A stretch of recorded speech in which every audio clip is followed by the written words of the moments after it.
ரெண்டு சாப்பாடு எடுத்துட்டு வா கொஞ்சம்.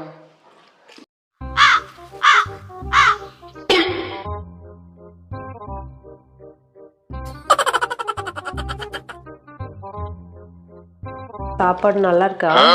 சூப்பரா இருக்குமா. எனக்கு பிடிக்கல, நல்லா இல்லை, அதனால தான் நான் சாப்பிடவே இல்லை. எனக்கும் தான் பிடிக்கல,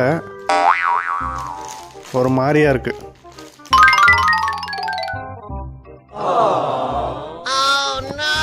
இப்பதான் நல்லா இருக்குன்னா இப்ப அதுக்குள்ள பிடிக்கலன்ற. பிடிக்கலன்னு சொன்னா நீ ஏன் கஷ்டப்படுவியோ அப்படின்னு தான் சொன்னேன். நான் செஞ்ச சாப்பாடும் பிடிக்கல, எண்ணெயும் பிடிக்கல.